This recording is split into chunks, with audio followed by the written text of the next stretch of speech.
Welcome to 10-Minute Record Reviews, episode 368. And this is a special episode. It is the seventh in my series of label guides, and this one will focus on Verve Records. Verve is one of the most important jazz labels in the post-war period, and although it's always tricky counting releases, trust me, I've tried, if you add up Verve's output together with that of its two precursor labels, Clef and Norgran, you come up with something like 1,000 unique jazz releases, LPs, over a 30-year span. And across that 30-year span, you have a story which is basically interwoven with the fortunes, in particular, of the founder of Verve Records, Norman Granz, who is a giant figure in 20th century jazz.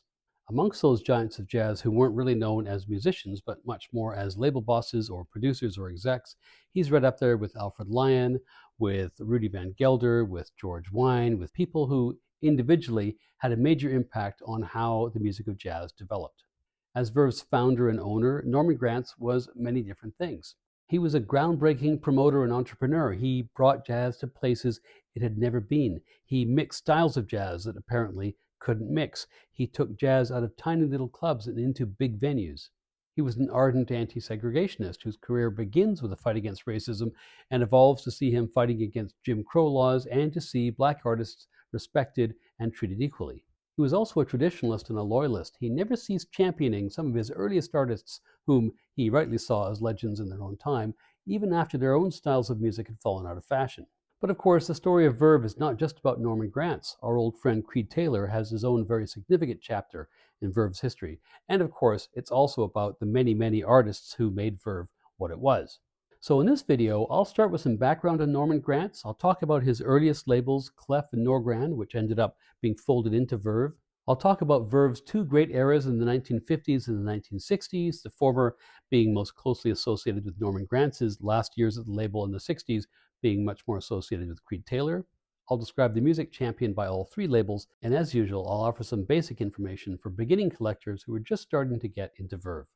I should just note in passing that in this video, there won't be any discussion of Pablo Records, which of course was Norman Granz's last great venture in the 1970s and 1980s, not because it's not very relevant, it's a great label, but other than the connection to Granz, it doesn't have any direct relationship to Verve's catalog, so perhaps another time. And as the point of this video is jazz collecting, I'm not going to spend any time talking about Verve's non-jazz output, as cool as it was, things like the Velvet Underground, nor am I going to talk about Down Home Records, which was Granz's Dixieland imprint, A, because it's only a handful of releases, and B, because I just don't do Dixieland. I'm sorry, banjo and clarinet fans. As always, when making these videos, I'm acutely aware that there are far greater experts than me when it comes to this label or other labels, and particularly in the case of this label, with its sprawling catalog and all of the overlapping reissues and so on, it's very challenging to find definitive information. So in addition to my own reading and listening, I have relied on my usual crutches, people like Mark Myers and his great blog Jazz Wax, the great detective work done on labels and physical formats by the London Jazz Collector, and of course the finer details which are available from the Jazz Discography Project. There's also a lot of biographical information out there that sheds light on the development of Verve and Norman Granz and of course Creed Taylor, including those of Oscar Peterson and Ella Fitzgerald. I'd actually recommend a book by a guy called Ted Hirshhorn called Norman Granz, The Man Who Used Jazz for Justice, which was published in 2011. Despite all of this research, some of the details are still fuzzy. So please do add your comments, your additional information, your alternative viewpoints in the comment section below. The story of Verve really begins with Norman Granz, who was born in Los Angeles in August 1918. His parents are Jewish immigrants. They came from what is now Moldova, a place called Tiraspol. If you look on Wikipedia or some other sources, you'll see that he grew up in Boyle Heights. His family lived there later, but his first years were actually spent in South Central, and then they moved south to Long Beach, which was where his dad had a department store. The Depression, however, saw them lose that store, and so the family does eventually move to Boyle Heights, just on the eastern side of downtown LA. And Granz goes to Roosevelt High School, which is where he really starts to develop his first keen interest in jazz. Initially, this interest was expressed through record collecting because he was too young to go to all the jazz clubs which populated Central Avenue, not too far away from where he lived, and really the epicenter of jazz on the West Coast. He graduates in 1936, he enrolls at UCLA, and he gets a job at the LA Stock Exchange, which gives him enough pocket money to start going to jazz clubs. There he finds the music that he loves, but he also begins to notice the incredible discrimination that black artists, who were the absolute heart and soul of jazz music, the discrimination that they were facing on a daily basis. The war came along not long after he finished at UCLA. He went into the Army, but he didn't see much active duty as far as I can tell. He was assigned to the entertainment division, responsible for putting on concerts to improve soldiers' morale. This was his first experience in promoting music. When he left the Army in 1943, he didn't go directly into that field in civilian life, but he did get a job roughly in entertainment as a film editor at MGM. But his sustained interest really was in music promotion, and more than that, he wanted specifically to be a promoter who would give black artists the profile and the compensation and the respect which they deserved. He also wanted to make sure that black jazz fans were treated equally to white jazz fans, which had historically not been the case in LA, which had a long history of segregation in the clubs. Norman Granz's career in promotion begins with a bit of a sideline from his film editing job, putting on regular gigs at a club called the Trouville in West Hollywood. The Trouville was run by Billy Berg, who later on would found the club in Hollywood, the more famous club that bore his name. One night during one of these jam sessions, no less a person than Billie Holiday came up to Granz and complained that Billy Berg was actually keeping some of her friends from entering the club. Hearing this, Granz figures he'll make lemonade out of lemons. So he goes to Berg and he says, "Look, I want to take these Sunday nights, I want to make them a bigger deal, I want to promote them, I'm going to turn them into a moneymaker with 3 conditions. First of all, dance floor's got to go. We're going to move tables into the center of the dance floor so that when people come to the club, they have to listen to the music. It's not all about dancing. Secondly, they were going to pay the musicians a set rate, which made exactly who was going to play on a particular night more predictable and allowed Granz to promote these evenings more effectively. And the third condition was that the club be desegregated, not just on Sunday nights, but 365 days a year." Hearing all this, Billy Berg realizes this is a man with a plan, so he agrees to all of it, and this is how, in 1943, Norman Granz manages to break the color barrier in the LA music scene. Now, as a side note here, this is a theme of Granz's whole career, and I'll mention some other episodes later. In doing so, I'm not trying to elevate him as some kind of white savior. To be clear, it was black artists who were bearing the consequences of industry racism in music much more than people like Norman Granz. And ultimately, it was their courage and their commitment in places in America way less hospitable than Los Angeles to desegregation, which won the day. But at the same time, for every Norman Granz, there were scores, hundreds, maybe thousands of white business people all across America in the first part of the 20th century who were making money hand over fist thanks to black musicians who didn't do so much as lift a finger to change the way things were. He was a white person who was in a position to do something, and he did, and so much respect to him. And he really stands out, I guess, against the general apathy of the industry at the time, and he knew it, and his musicians knew it. Many, many, many years later, the National Academy of Recording Arts and Sciences tried to give him a Lifetime Achievement Award in 1994, and he turned it down, saying, "I think you guys are a little late." Well, they were. Anyway, back to the music. In 1943, 1944, these jam sessions that Granz was promoting became very popular, and it was where local musicians, people like Illinois Jacquet, began to really make their names on the LA music scene. But Granz was ambitious, and the club scene was small, and he felt there was a market for jazz that went way beyond the clubs. And in 1944, he came across an opportunity which not only suited his preferences as an activist and his ambitions as a promoter, but launched him into the big time. In the early 1940s, there was a notorious murder case in LA called the Sleepy Lagoon murder, which you can look up on Wikipedia, in which a Mexican kid was killed and some 24 other Mexican kids were arrested by the police and basically railroaded into a whole series of murder convictions in a mass trial which, let's just say, had all the hallmarks of due process for which the justice system in LA has become famous. Now, this being LA, there was, of course, a well-meaning group of people in Hollywood trying to do something about this. Granz got hold of a lot of the musicians in his little book and organized a concert at the Philharmonic Auditorium in LA as a benefit for the defense fund of these kids who had been convicted. What was novel about this was that it was unheard of in those days for jazz to be played in a big concert hall. It was always played in small clubs. Granz's notebook had some people in it we now recognize as pretty big names, people like Nat King Cole, Illinois Jacquet, Teddy Wilson, Les Paul, Benny Carter. This was the very first Jazz at the Philharmonic concert, and while the Philharmonic Auditorium soon disassociated themselves from what they felt was this kind of lowbrow, scruffy activity, it was a huge success. And Granz, seeing this opportunity, turned it into a traveling roadshow. In the latter part of 1944, using a rotating lineup, he does a whole bunch of one-off concerts in big venues in California, and in 45, he takes it across the continent, going to other parts of the US and going up to Canada.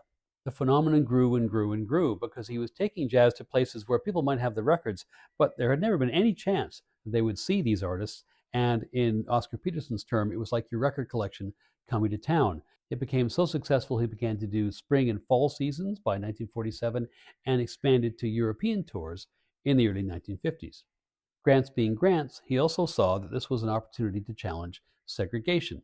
He wasn't bringing a small club act to town, he was bringing a big concert that would bring money and excitement and which the town would be excited about, and he could use this as leverage to demand, for instance, that there not be a segregated audience, which was a tough pill to swallow for a lot of small town administrators. But wherever they went, Grants' condition was no audience segregation and that black patrons be admitted on the same basis as white patrons.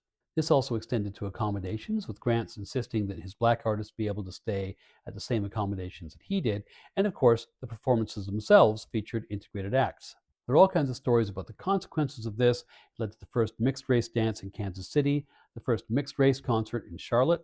Grants would tour venues where they were performing in advance and personally take down segregated bathroom signs.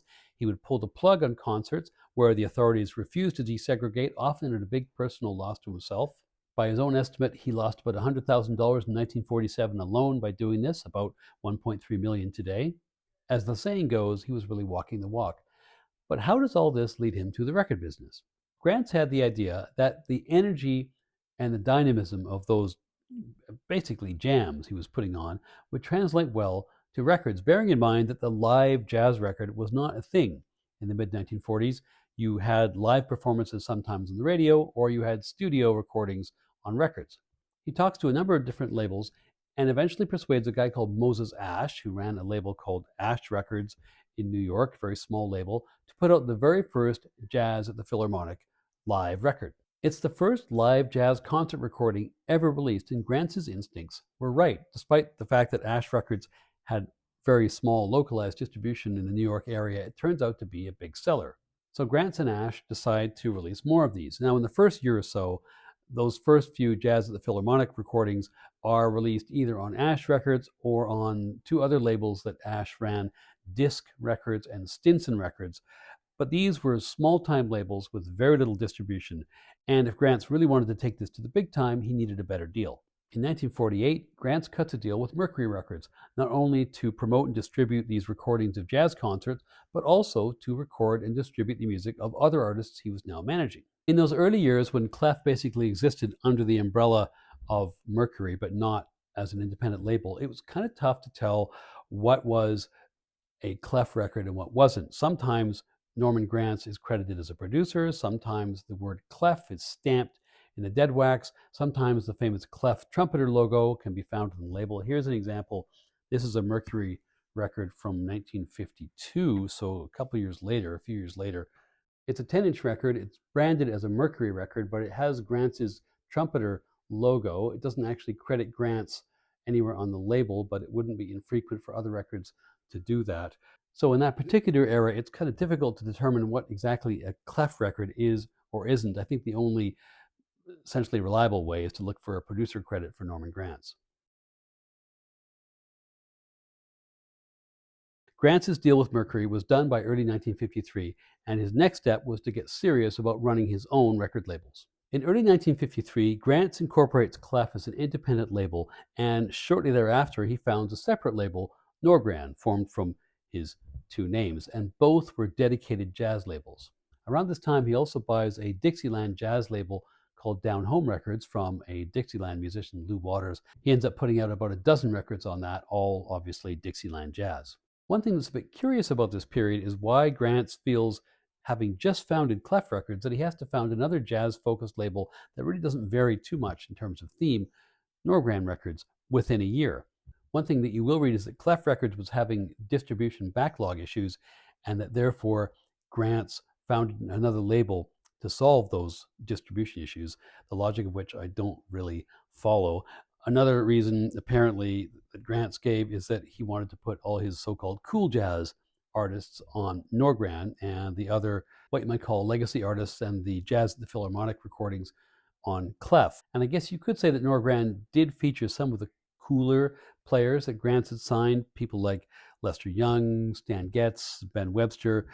Anyway, one way that Clef did differ from Norgran was that it was the vehicle for reissuing a lot of the Jazz at the Philharmonic stuff, which had previously come out on Mercury or Disc or Stinson for that matter, and also reissuing other Clef imprint material which had come out under Mercury.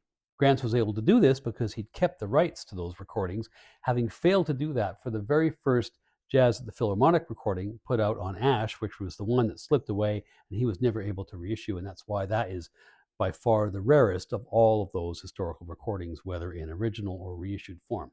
Clef was also the label that Granz ended up using for many of his perennial favorite artists, including artists that he'd bonded with on those original Philharmonic tours. These included, but weren't limited to, Billie Holiday, Illinois Jacquet, Count Basie, Art Tatum, Lionel Hampton, Gene Krupa, and of course Oscar Peterson, one of the two artists, along with Ella Fitzgerald, most closely associated with Granz through his whole career over dozens and dozens and dozens of records, and really the better part of half a century. Clef is also interesting because it's the home of perhaps the most significant cluster of Charlie Parker recordings not issued on either Dial or Savoy Records. This is a later reissue of one of them. This was a joint session that he did with Dizzy Gillespie. There are a whole bunch of Charlie Parker recordings on Clef, either as a Mercury imprint or as a standalone, and then subsequently reissued on Verve. Both Clef and Norgran are very successful, but in the mid-1950s, Granz scores a real coup, something he'd been working on for a while, and that was securing the recording contract of Ella Fitzgerald. Ella had been performing on the Jazz at the Philharmonic tours since 1949. He'd been managing her since 1954.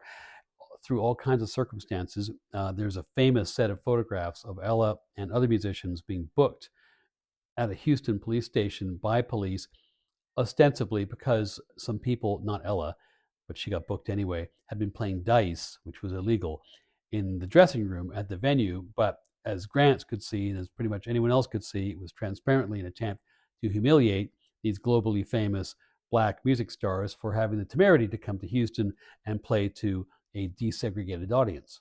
Granz had been booking Ella into venues, he'd been managing her, but now it was time for him to record her music. To do so, he felt he needed a vehicle, one that was going to make her records stand out. So in early 1956, he founds Verve Records.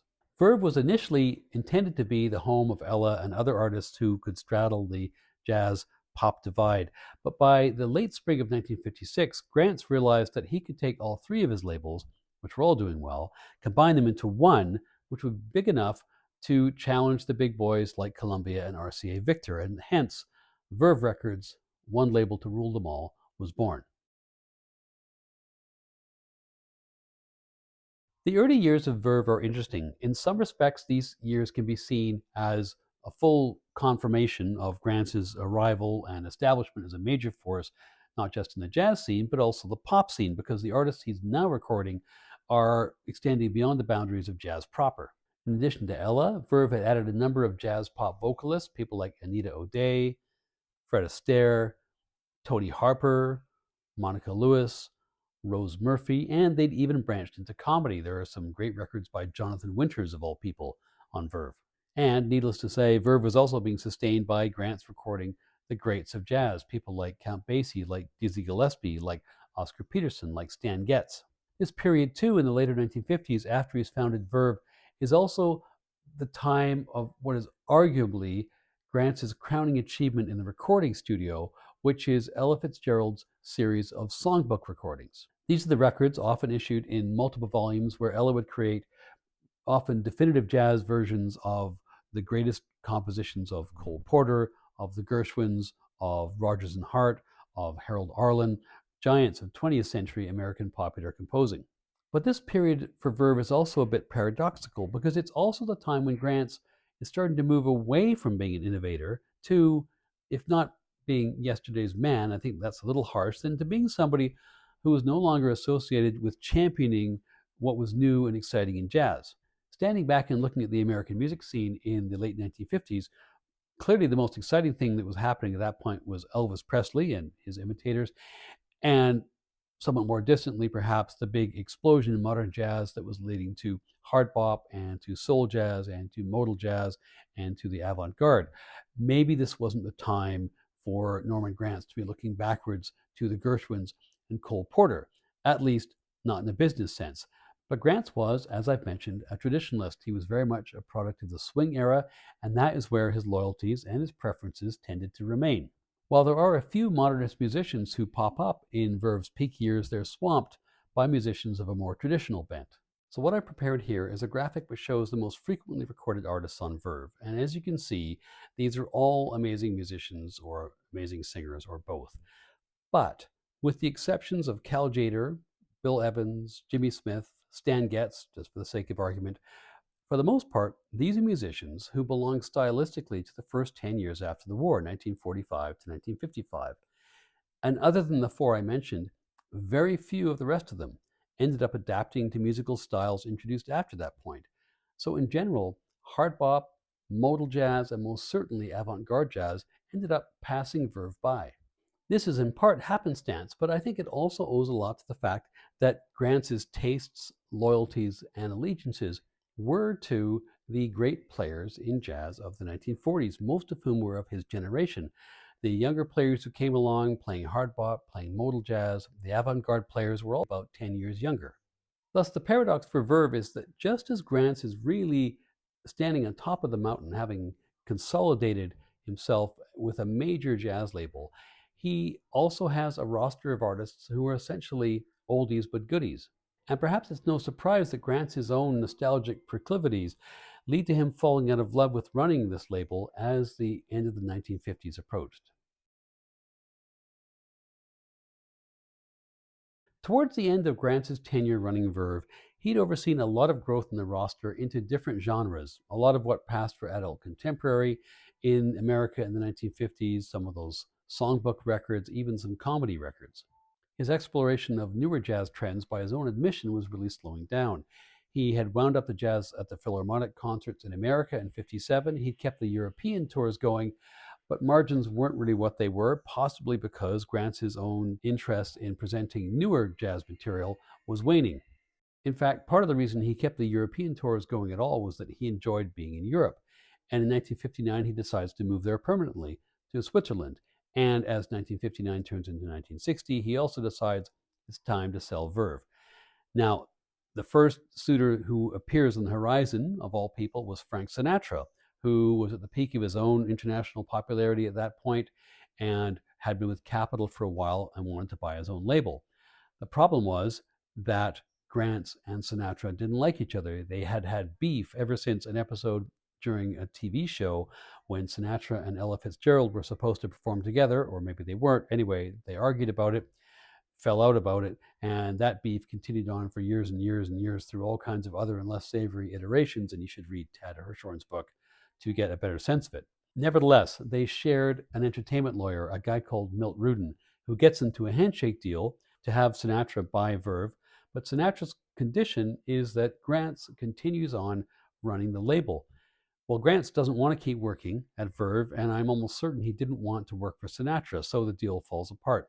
Sinatra goes off to found Reprise Records, as we all know, and into the picture comes MGM, funnily enough, Granz's old employer when he was a film editor in the 1940s, and they end up buying the label from Granz not long after for $2.8 million, which is a pretty tidy little sum in early 1961. One of the things that Granz negotiated in the MGM deal was that he would still be able to produce two artists, his two favorite artists that he managed, Oscar Peterson and Ella Fitzgerald. And that wasn't just an idle threat, because there is all kinds of Fitzgerald and Peterson content that comes out on Verve all the way through the 1960s. One great example is this excellent record by Oscar from 1963, Night Train. Other than that, however, Granz basically walks away from the music biz. He throws himself into art collection, at least for 10 years, until he comes back in 1972 to found Pablo Records. He actually became quite good at art collection, and he befriended Pablo Picasso, of all people, so really quite an amazing person, Norman Granz, in his own way. But he's out of the picture, and the person that MGM taps to run their new acquisition is the young record executive and music producer, Creed Taylor. Now, I've talked about Creed Taylor's early life in my jazz label guide to CTI records, so I won't belabor it here. I'll just remind viewers that he cut his teeth as a producer at Bethlehem Records in the mid 1950s. He then moved to ABC Paramount towards the end of the decade, where he managed to persuade his bosses to launch a Cadillac jazz label, Impulse Records, that was going to have the highest quality in terms of the music that was played, in terms of the recording quality, in terms of the artwork, in terms of the packaging, in terms of the thickness of the cardboard and the lamination on the gatefold covers. Everything was going to be top class. And yet, having sold the suits on this and having signed John Coltrane from Atlantic and having brought Ray Charles in as well, Taylor ends up only staying at Impulse for 6 records before he moves across the street to take up this new gig at Verve. Taylor moves to Verve in March 1961, and his very first recording project in the studio is a very, well, at least I think it is, a very non-Norman Granz type record, and it's quite an experimental trio led by Jimmy Giuffre, which at the time had Paul Bley on piano and Steve Swallow on bass, and they made a record called Fusion. Now, I don't have that one, but I have the one they made immediately afterwards, which is called Thesis. And this, if you know anything about Creed Taylor, is a classic Creed Taylor record. Look at the gatefold, all of the pictures and the text, the glossy lamination, the thick cardboard, and the interesting art and all the rest of it. Anyway, he didn't take too long to make his mark. So what are the differences which Taylor brings to Verve? I suppose the first one is a slight difference in musical taste. Now, obviously, both Granz and Taylor are jazz fans, but Granz was first and foremost a jazz fan and a fairly traditional jazz fan. He'd broadened the label, of course, to bring on some pop acts, but his first love was transparently people like Ella, like Basie, Louis Armstrong, Coleman Hawkins, and other swing era veterans. Taylor, of course, also loved jazz, but his career was characterized by efforts to find the space between jazz and pop. Crossover music, if you want. That was his sound. And despite the work with Jimmy Giuffre and people like that, music on the avant-garde end of the spectrum would be vanishingly rare on Verve during Taylor's tenure. What experimentation there was happened in the jazz pop space with people like Gary McFarland and also with arrangers and composers who were very familiar with the new idiom of TV and with film composition, people like Oliver Nelson and Klaus Ogerman.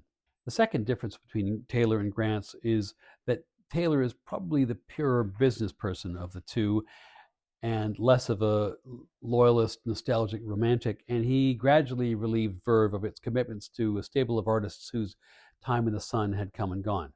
Third, as I just showed you with the Jimmy Giuffre record, he brought his trademark attention to issues of look and feel to Verve. So compare, for instance, this record, which again is from, I think, well, not long after Taylor arrives, maybe 62, certainly 61. This is a Stan Getz record called Focus. Again, beautiful laminated cover, quirky, interesting artwork, lots of text, and this beautiful, solid gatefold cover. Just a very nice product. Compare that with the kind of stuff that Granz did when he was left to his own devices, and I think the best way to see that is to see what he did for Pablo. Pablo is a label with great music and some of the worst cover art that jazz ever saw. Here is an example of a Zoot Sims record, the cover of which is either put together by or ordained or approved by Norman Granz. I mean, just so much that's wrong with this. Anyway, it's not quite Comic Sans, but it might as well be. And that picture of Zoot is just, well, it's not really fair. One final difference I think is really important is that this is the only era when Verve consistently uses Rudy Van Gelder and his studio as their recording location of choice. Now, this isn't the case for all records made by Verve during Taylor's era. All the records that Granz made with Peterson and with Fitzgerald are not done at Rudy Van Gelder's studio, but Taylor made scores and scores of records with Rudy between 1961 and 1967 with a really noticeable impact on the quality of the recording, and he would take that association away with him when he moved to A&M in 1967. One piece of continuity between Granz and Taylor was, of course, an appreciation of Latin jazz and Latin music, and of course it was Granz who had gone down to Havana to record this record. This is called, or it's credited to, in some releases, Andre's All-Stars. There we go, Andre's All-Stars. And Andre was actually a record store owner in Havana who was a friend of Norman Granz's, who persuaded Norman to come down to Havana and record these guys. Subsequent reissues are actually credited to Beba Valdez, who is the actual group leader and the actual artistic inspiration behind the performance. As for Taylor, he was the guy that signed that great cultural sponge and self-taught Latin expert Cal Tjader from Fantasy Records. He also signed Willie Bobo, and those two signings lead to some spectacular Latin jazz on Verve in the 1960s. But of course, the great Latin jazz moment associated with Taylor while he was at Verve Records has nothing to do with Cuban jazz sounds. Instead, the source was Brazil. Now, I've told the story of bossa nova's migration from Rio to New York and then to the world in this channel before, with the State Department creating these jazz ambassadors, one of whom was Charlie Byrd, who goes down, is knocked out by this small group of musicians in Rio who have been obsessing over some very obscure records made by Bud Shank, of all people, and Lourindo Almeida in LA in the early 1950s. They've taken that sound, they have added their own beat, they've created something called bossa nova.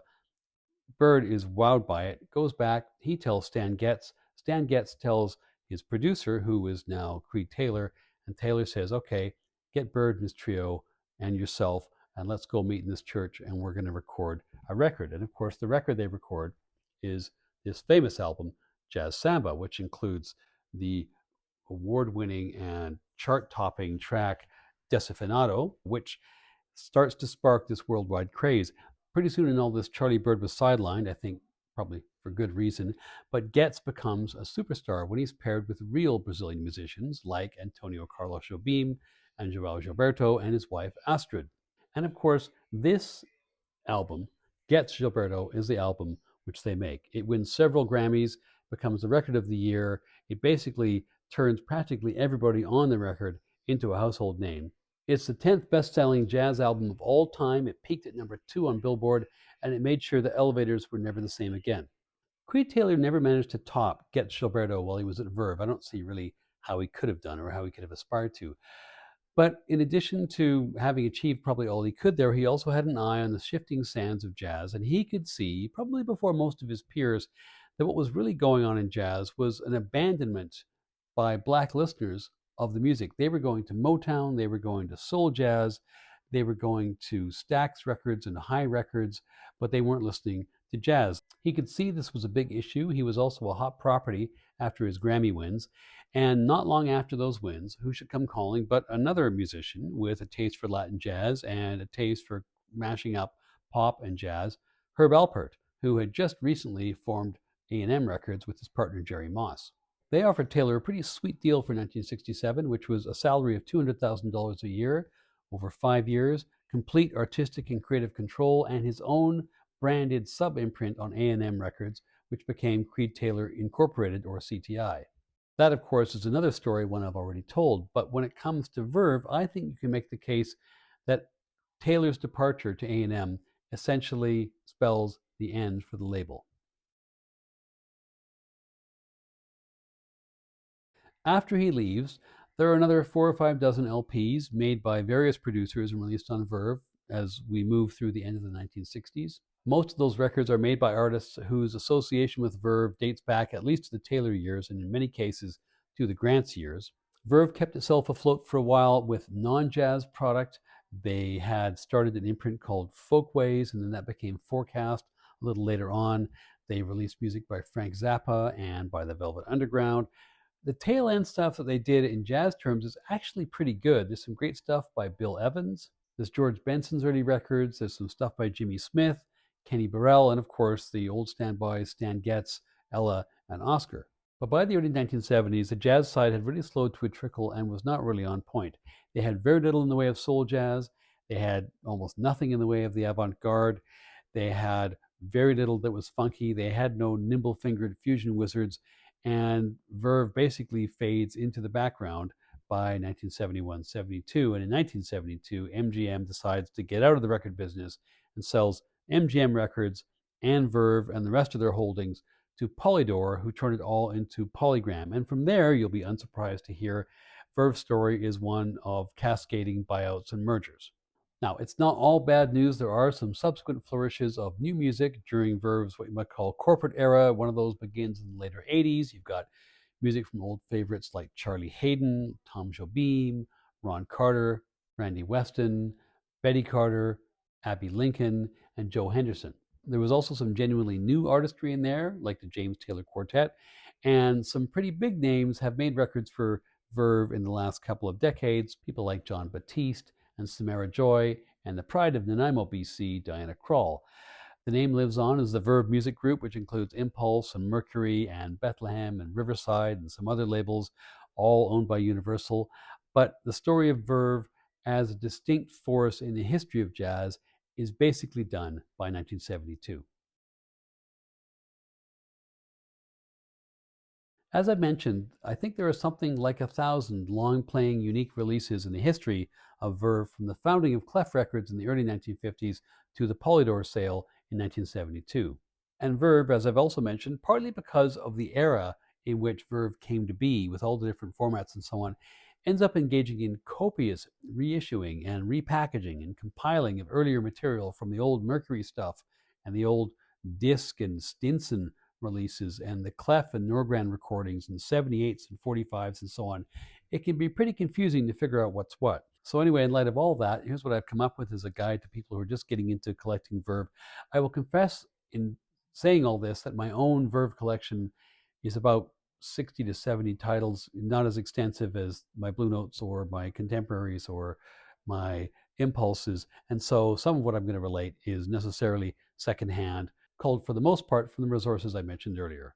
In terms of the really early stuff, a lot of these are on 78, so I'm not going to spend a ton of time. The Ash, the Disc, the Stinson releases are extremely scarce, are extremely expensive, certainly in good condition if you can find them, and they are only of the first Jazz at the Philharmonic recordings. They were typically issued as 3-record or 2-record sets of 78s in a little album. And that's incidentally why we call record albums albums, is because they used to be sold as packages of several records in a little box, just like a photo album, I guess. The first concert is released on Ash Records, and here's a picture of the cover and of the label inside.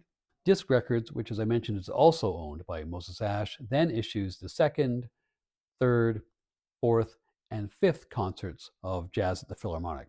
These two are all on 78s, either triple or double discs. To keep you confused, these all have multiple reissues later on Mercury or Clef as 45s or as 10-inch 33 RPMs, with the exception of the very first one, for which Granz did not secure the rights. Moses Ash kept the rights. It got tied up in his estate, and that record has only ever been reissued on Stinson. It's very, very rare and very, very expensive.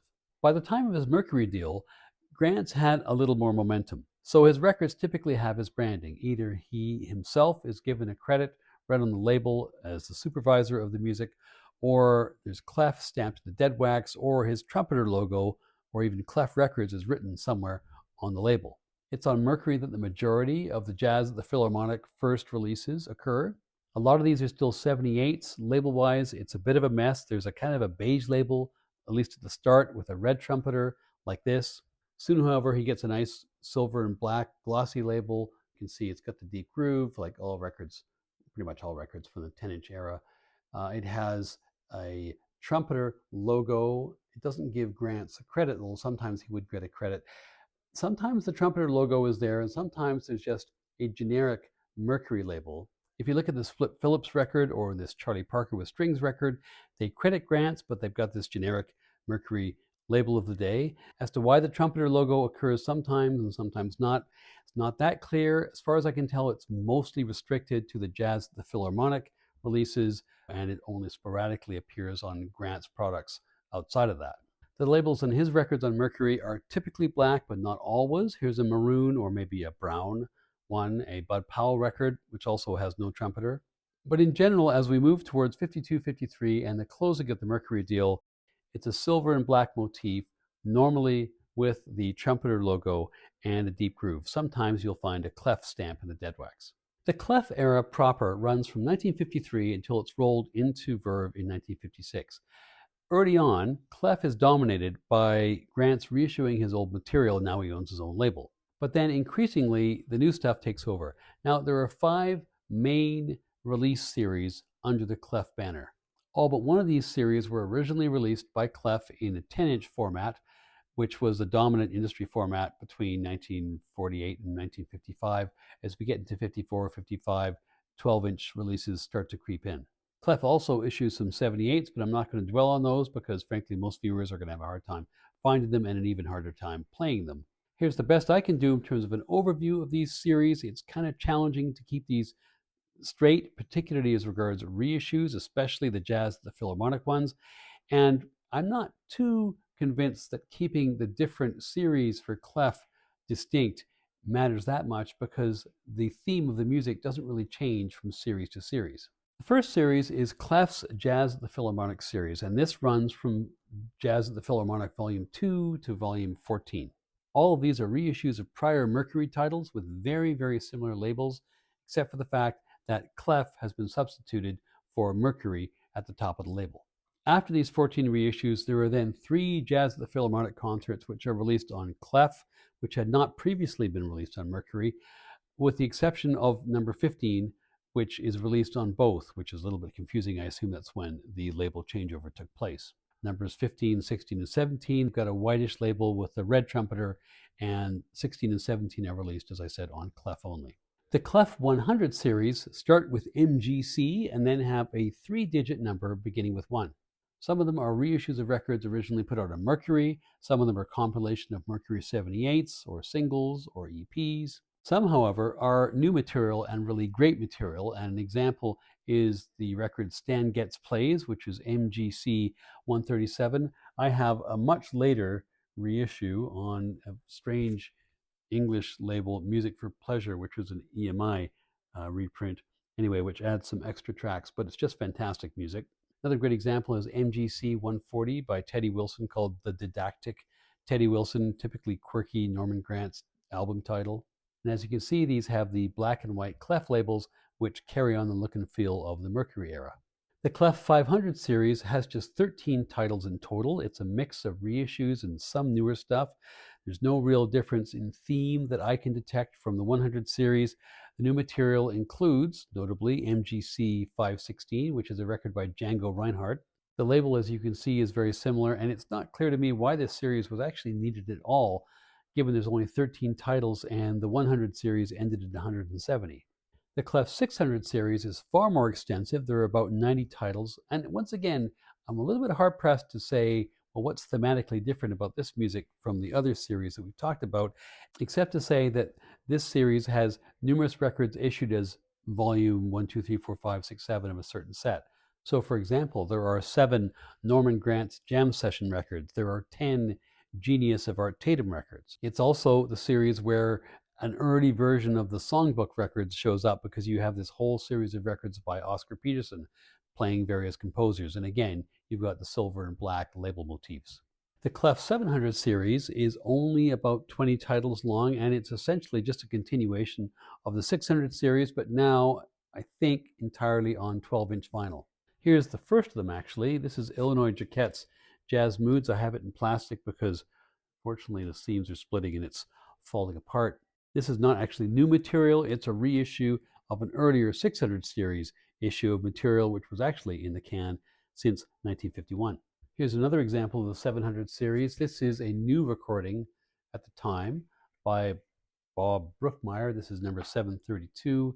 And here, 12-inch version, you can see what the, well, that's interesting, is a bit of a typo on the, or some sort of a glitch in the logo. The logo looks a lot healthier on this side. So you can see they've kept the basic format of the logo all the way through. I will say that Clef in general is pretty hard to figure out just because of the copious reissues and repackagings and minor variations and lack of distinction between the different series.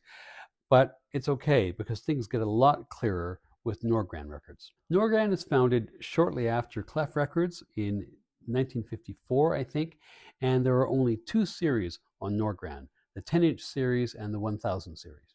The 10-inch series has just 31 records, all 10-inch records, obviously, all released between 1953 and 1954. And these, to my collector's mind, are some of the real gems, along with their 12-inch cousins in the 1000 series, of all the material that Norman Granz ever put out. They're mostly new material. The music is generally pretty cool. The art is fantastic, usually black and white, sometimes another color added very dramatically. It's really a series of records that stands out in terms of its graphic design compared to some of the standards that Granz sank to, I would say, at points in his career.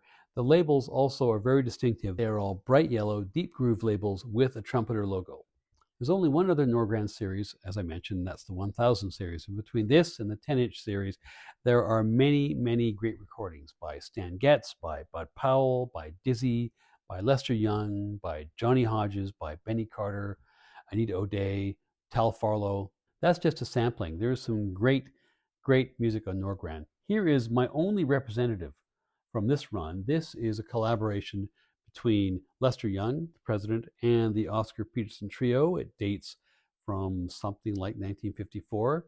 Now, the Jazz Discography Project reckons that all of these 1000 series are 12-inch releases. I have my doubts because some of the very early ones look like they have very few songs on, and they just look as if, you know, the artwork and the lettering is kind of small, but of course that's difficult to tell when you're just looking at a JPEG on the Discog site. In any event, these two all have deep groove, yellow trumpeter labels. The series stretches from 1954 to the foundation of Verve in the spring of 1956. And the music, although I would say started to show the datedness of some of the artists by 1956, is generally of very high quality, leaning, of course, towards swing era influences. After the consolidation of the new Verve Popular label, which was sort of the first concept for Verve, in mid-1956, things label-wise take a little bit of time to settle down. The trumpeter logo survives for a brief time, but then pretty soon, Verve gets its own fancy word mark, kind of a cursive word mark. And here's an early example of this. This is Stan Getz's The Cool Sounds. As you can see, the trumpeter logo is still surviving, but there's that really cool Verve cursive word mark. Eventually, sometime in 56, 57, the trumpeter goes and we get the dramatic T logo with which we still associate the label today. In jazz terms, on Verve, there are 5 series of note. The first of those, which I won't spend much time on, is the Jazz at the Philharmonic 12-inch series. And as you might expect, it's yet another series of reissues of the famous jazz concert jams, but of course now on 12-inch records, boiled down to a total, I think, of 11 volumes. Next is the 2000 series, which was part of the original vision for Verve before it swallowed up Clef and Norgran. There's lighter fare, there's lots of vocalists, there's lots of dance-oriented big band work, and lots of Oscar Peterson, including a whole bunch of songbook treatments. The 2000 series has about 150 albums in total. Tal Farlow, here's an example of one, makes an appearance. I think actually this is probably his best record of all time. Anyway, it's in that series. In general, though, I find the stuff in the 2000 series kind of light entertainment. I'm not really wild about most of it. Some exceptions, Tal Farlow, kind of like the Blossom Dearie stuff as well. However, this stuff sold like hotcakes and it made Granz a fortune. And the label variations are kind of interesting. For instance, most, but not all, but most of the first 20 releases of the 2000 series actually have a red label with a yellow T. After that, first pressings are mainly black, with a few exceptions, I think 2 or 3, for blue labels, and then all subsequent reissues are black. So if you've got a Verve record with a red label or a blue label, you've got something pretty rare. The 4000 series is the Ella Fitzgerald series. I will confess that Ella is not really my thing, which is maybe a bad thing to confess when you run a channel mainly concerned with jazz.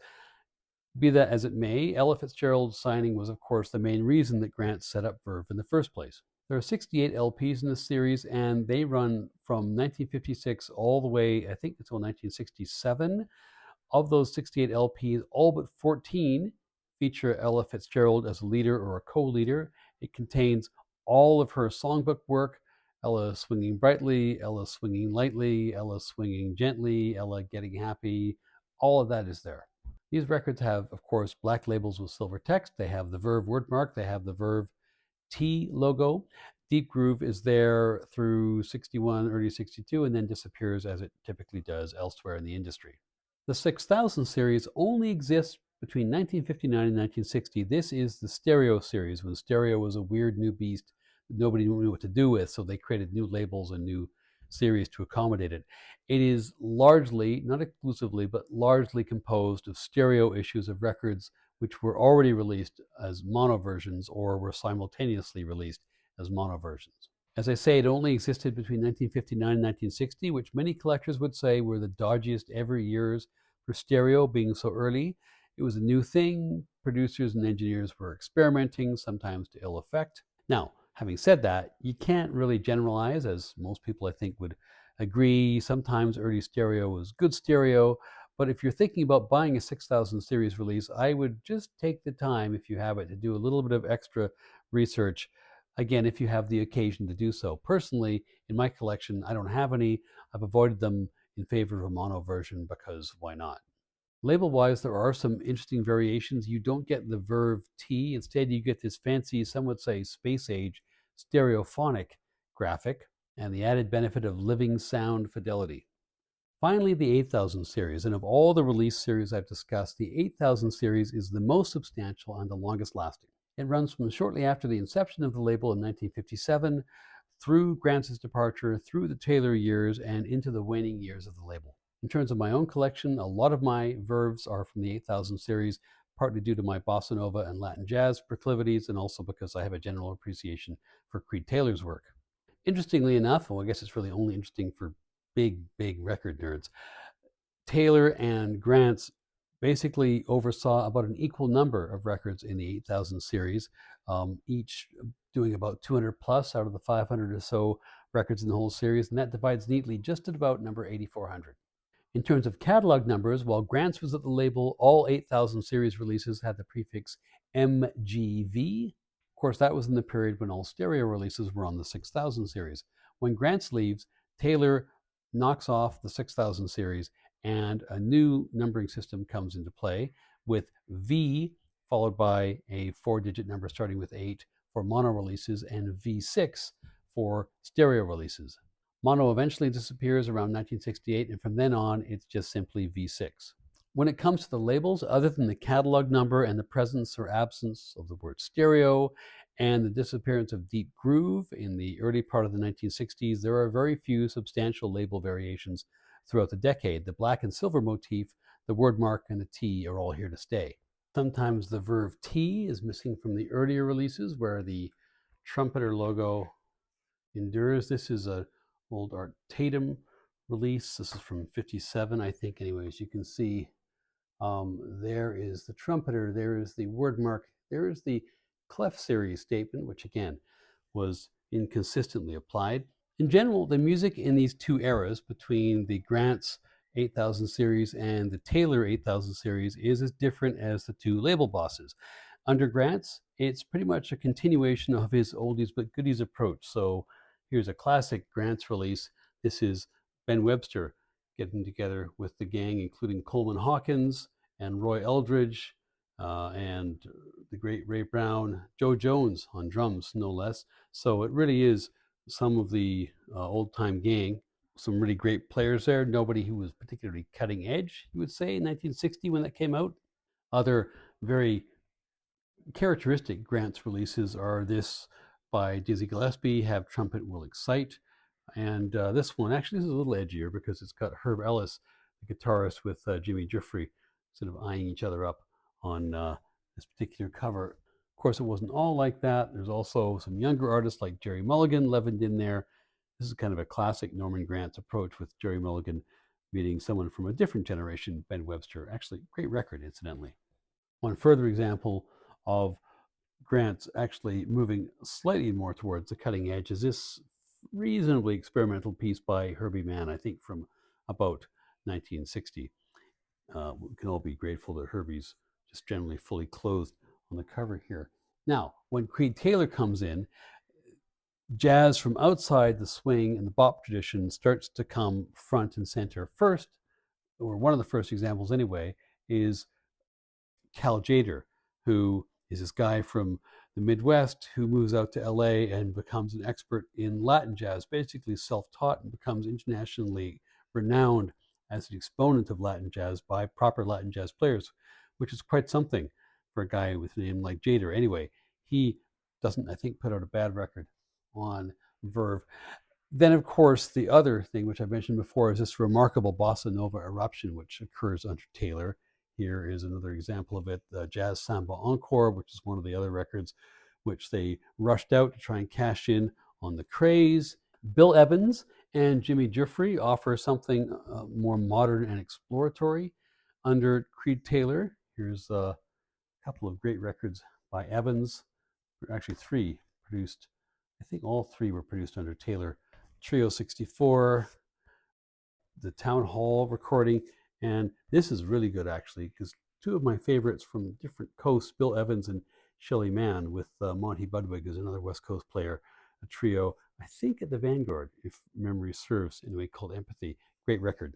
Taylor also brings in soul jazz, so Jimmy Smith, who of course put out, I think, 10,000 records on Blue Note, then moves over to Verve and really does some nice stuff there. Some of it's big bandy, but that sometimes works in a way that you think it might not. Anyway, this is one of his better efforts for Verve.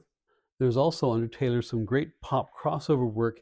Here are a couple of records by the estimable composer, arranger, and general smoothster Gary McFarland, Soft Samba and the, is it called the In Crowd? What's it called? The In Sound. Anyway, these are both pretty cool records. This one is a little bit more bossa-ish, but they're both nice cocktail party fare, and I don't mean that to be dismissive. And then, of course, there's the great pop crossover work of the admirable and delightful Astrid Gilberto, rest in peace. Be Still My Beating Heart. Anyway, she's got a whole string of records on Verve. They're of diminishing quality as time goes by, but the first few, these two in particular, are really quite good records. Anyway, under Taylor at Verve, there was a little something for everyone. Verve is a label which deserves its place alongside the other great independents from the post-war era in jazz like Blue Note, like Riverside, Prestige, but it also differs from those labels in important ways. Although Verve doesn't really predate those labels in a meaningful way, because Norman Granz becomes active in the music business after Alfred Lion and really around the same time as Bob Weinstock and Orrin Keepnews, Verve is somehow grounded in a different era. Granz surrounded himself in the mid 1940s from the start with artists who were already kind of big names at that point. His innovation was to give them a bigger stage. He showed leadership, he stuck up for them, he used his own bravery as a pioneer to create space for them to become what they could become. In doing this, his services to jazz, I guess if you want to call it that, were a little bit different because these other labels were probably less focused on creating the space, which maybe arguably Granz had already created, and were more focused on finding the new. By the time that Granz had spent 10 years as a record executive, he found that his taste was being eclipsed by that of the creative forces at other labels, who in turn had aggregated rosters full of people who were younger and were from a slightly different era of what you might call civil rights experience or consciousness than the artists that Granz was associated with. There was a different dynamism to what was going on at Blue Note and at Prestige and at Riverside than what was happening at Verve at the same time in the mid to late 1950s. When Granz departs and Taylor comes in, under Taylor, Verve rediscovers its cutting edge, largely by widening the scope of what would be considered jazz. And that's something which Taylor would actually continue to do after he left Verve and moved on to A&M and CTI. As a consequence of the push-pull between these two big influences on this great label, there is, as I've mentioned, something for everybody in the Verve catalog. If Verve as a label lacks the clear identity of a Blue Note or a Riverside, it's only, I would say, because of the capacious tastes and open minds of its two main characters. Anyway, to conclude and try and make some sense of all this, here are my 7 suggested takeaways from this discussion. First of all, very simply, if you like Ella or Stan or Oscar, Verve is pretty much your one-stop shop. Secondly, if you're swing curious but not that keen on big bands, all three of these labels, Clef, Norgran, and Verve, present the opportunity to hear the giants of the swing era in small groups. And it's a great way to get into people like Coleman Hawkins or Ben Webster and hear their playing in a more intimate and less bombastic setting. Third, when shopping for Verve records, I would encourage you to be selective. Now, there are some labels where I would say, look, such is the consistency and the quality of that label that if you see something you don't have, you're safe buying it. That's true, I would say, for Blue Note, for Riverside, for Contemporary. Verve is not one of those labels. Both Norman Granz and Creed Taylor oversaw some great records, and they oversaw a lot of pop-oriented schlock and syrupy crap of different kinds. So caveat emptor. All that said, a fourth point is don't sleep on the 10-inch catalogs of Clef Records, and particularly Norgran records, which is pretty much all killer, no filler. If you find them, particularly if they're in decent shape, snap them up because it's great music and very hard to find. A fifth point is an encouragement to explore the Jazz at the Philharmonic concert catalog. Now, the recording quality isn't always the best, but there are some really unique moments in jazz history that are littered here and there throughout those records, particularly when Granz, as he would tend to do, would pair soloists from the bebop era with the swing era, with later eras, just to see what would happen. And you often get really intriguing, very different treatments and different feels within one particular song. So dip in. I wouldn't say be a completist for those. I don't think anybody should, but it's certainly worth dipping in to see if you find something you like. Point number 6 is just an observation that there's a lot of Charlie Parker stuff on Verve, and it doesn't attract anything like the attention that his Dial sessions or his Savoy sessions do. But there are some real gems. This record in particular, Now's the Time, which is Parker in a quartet setting, is, I think, excellent. And it is gettable for much, much, much less than if you're looking for early, well, obviously Dial or Savoy recordings of Parker, which are vanishingly rare. Anyway, dig into Parker's catalog on Verve. It's a rewarding thing to do. My 7th recommendation is to do with Bossa Nova on Verve, and it is a recommendation to check out some of the deeper cuts. Everybody knows about the Stan Getz, Joao Gilberto collaborations and so on, and Tom Jobim. Here's one which comes out very early on and all that, arguably rushed out, but it's a great record. It's Bob Brookmeyer, who is another guy who doesn't usually make a bad record. And it's got, well, who else has it got? Jim Hall's on here, Gary McFarland, Willie Bobo. It's kind of a bastardized non-Brazilian Brazilian rhythm section. But in any event, it's a great record. And this one too, which is a later collaboration that Getz did with Laurindo Almeida, who was one of the unwitting founders of Bossa Nova because of the stuff he did with Bud Shank in the early 50s. This is also a really good record. And there's more of those too, so dig into the deeper cuts of the Bossa Nova releases.